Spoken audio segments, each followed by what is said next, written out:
Welcome to day 15 of our January challenge 2022 and our first day on a brand new piece. The fabulous Shelley Fairplay has provided us with By the Old Walnut Tree. It's in Dorian mode, so levers are set as if to C major, but actually the key note in this is going to be the D. We're going to be homed around a D note, okay? I will play these opening 4 bars for you first of all, and then we'll look at it in more depth. Here we go. 1 and 2 and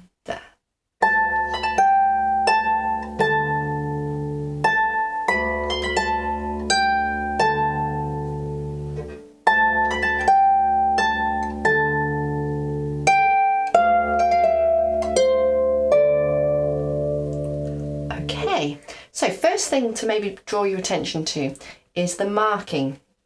It has a dotted crotchet equals 34 as a marking.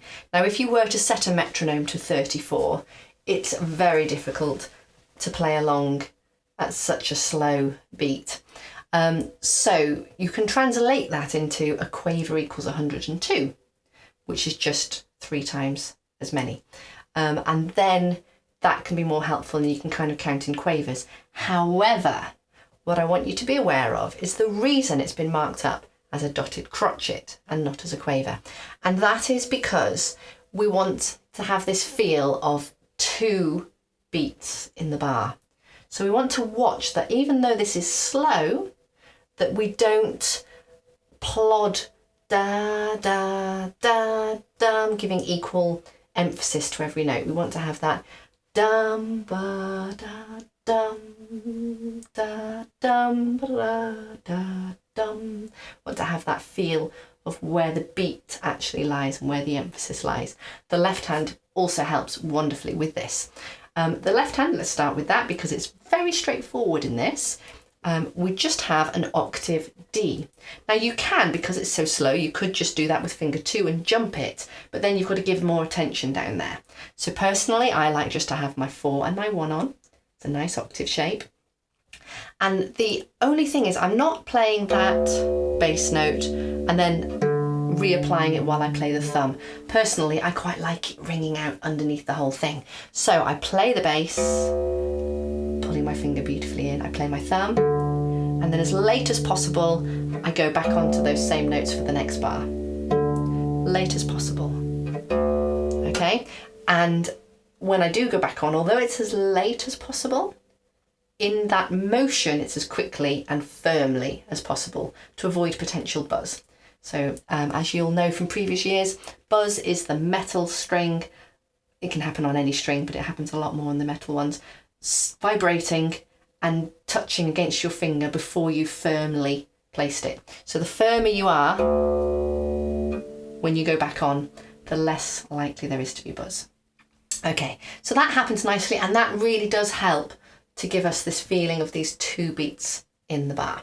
So let's have a look at the top hand. It's nice that the left hand's lovely and straightforward at this point because our top hand is quite busy, but there's time.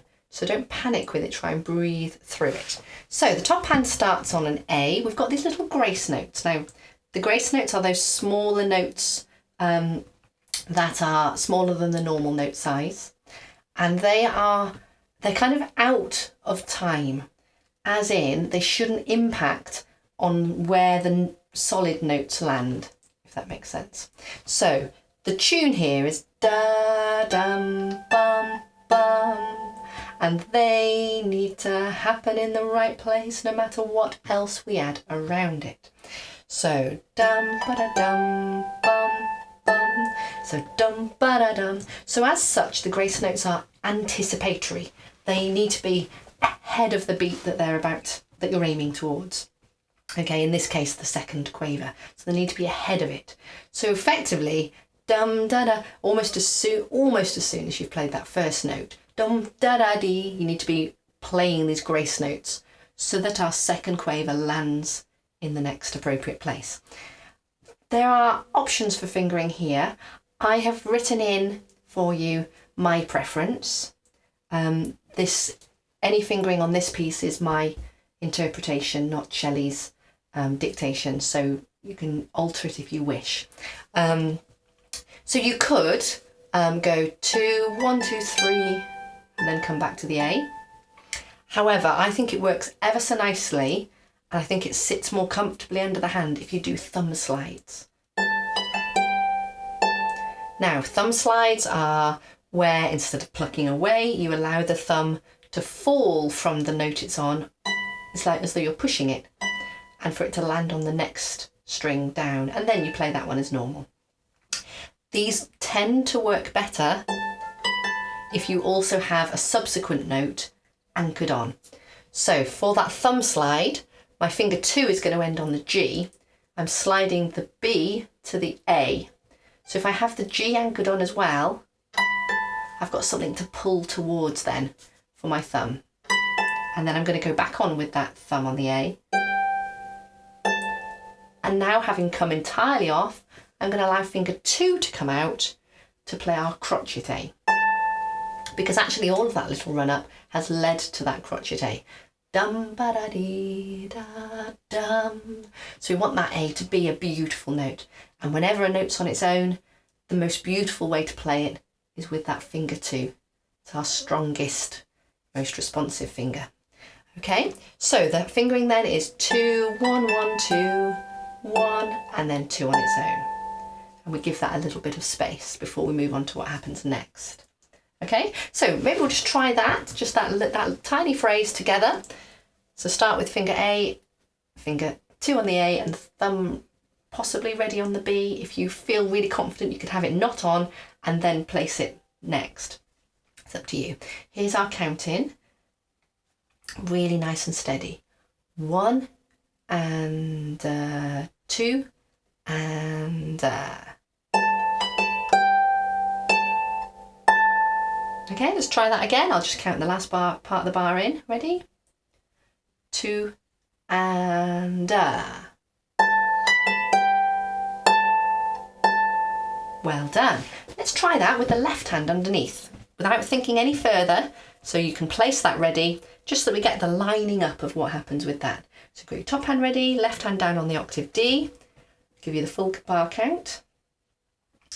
1 and 2 and There we go, and we've ended with nothing placed. Okay, just do that one more time. We can be quite strong with this bass note, as long as we don't override, because we're in such a high part of the harp, as long as we don't override that. But we can put a bit behind that finger 4. Okay, it's helped if you're not sort of flat, but that you actually allow yourself, this is why I like elbows out, because you allow yourself to move over a bit. I'd rather have the thumb leaning back, and then you can move there anyway to play the thumb nicely. Okay, ready? 1 and 2 and Brilliant. Okay, I do want you to get very comfortable with this right hand today, because tomorrow the right hand is going to play this but with a busier left hand. So I want you to get really comfortable with what that's doing, so that tomorrow you'll be able to focus on what the left hand moving around, while the right hand can go, oh, I know what I'm doing, I know where I am. Okay, so at the end of that bar, this is our first bar, we have an A quaver going to a B in the next hand, and I'm just doing that 2-1 in the next bar. A, B, then I'm putting my finger 1 on the C, which is in the grace note, my finger 2 anchored on the A, and I'm going to thumb slide the C, B, and ideally, actually, I'm going to get finger 3 on the G as well. A, I'm going to bring my thumb to the A. Okay, so I'll just talk you through that again. 2, 1, slide, 2, 3, 1. Okay, so having just said what I said about using a finger 2 for a note on its own, why am I using finger 1? Well, it isn't a note on its own. It's a note that has been placed from what's gone before it. Da, da, da, da. And it is much more comfortable for the hand to allow the motion downwards and let that thumb come onto the A. than it would be to try and bring finger 2 back out when you've just played finger 2, which is hopefully on its way, bending beautifully into your hand.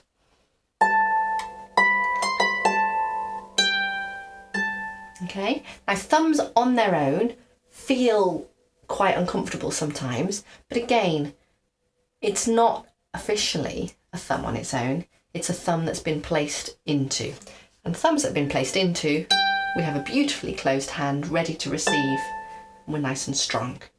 Okay, lovely. So, should we try that little section together? This is the last quaver from bar 1, which is probably a finger 2. You could have finger 3 on it if you want to have your thumb ready placed on the C. That's okay. Okay, so I'm going to count in 1 and a 2 and then we come in. Okay, 1 and 2 and.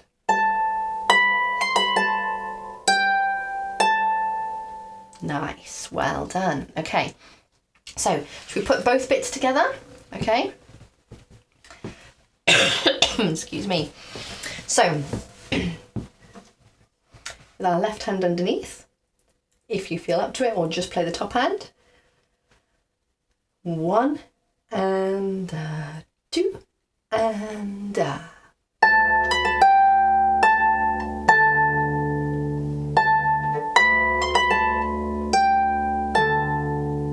Okay, let's do that again. Start on those first notes again. A, B, A, G. Nice strong bass in the left. 1 and 2 and.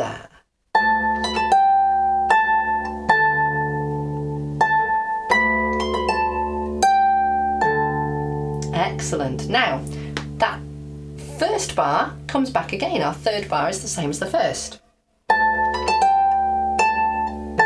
That little phrase is the same. So that's great. We're already comfortable with that. So then all we have is this final quaver in the third bar going into our final bar for today. So I've got G, F, which I'm just going to do 1, 2. 1, 2. Then my thumb's going to go back to the G. Again, placing ahead. I'm actually going to place a triad at this point, G, E and C, but my thumb is sliding. And again, bring your thumb into the D. Okay, so if I just play that for you. So this is that last phrase. So 1, 2, slide, 2, 3, thumb on the D. That's it, and we don't come off until that D there, really. Okay, so let's try that together. G, F. So I'll give you that 1 and a 2 and count in, and we'll come in. Going into that final bar. 1 and 2 and.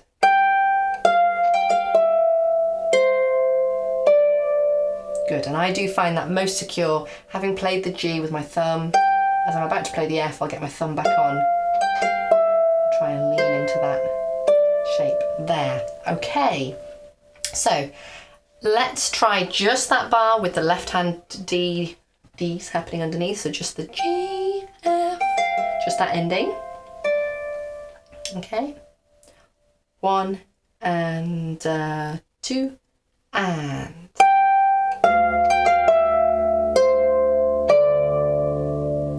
Okay, just do that again. So the G is at the end of the bar, and then the left hand comes with that F. Okay. 1 and 2 and. That's it. Excellent. That's super. Okay, so let's just put the last 2 bars together. So bars 3 and 4, which starts like the beginning and then steps down. Do that, okay? So you get your hands ready. So full bar count in. 1 and 2 and going to the end. Okay, let's do that a little bit slower perhaps.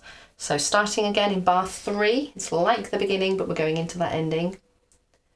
1 and 2 and that's better.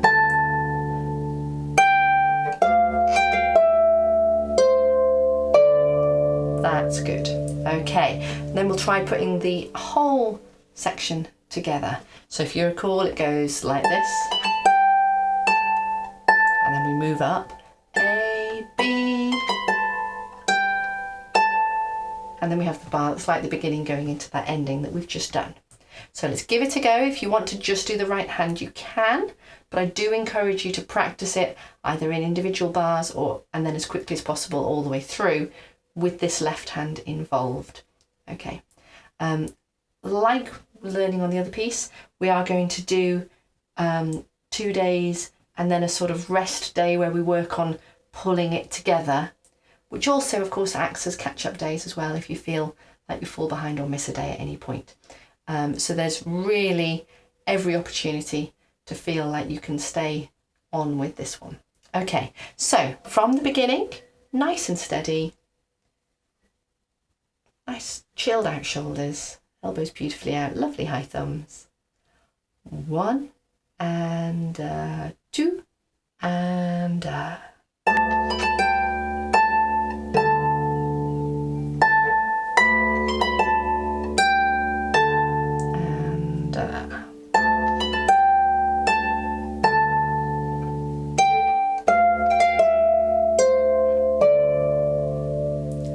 good effort, well done.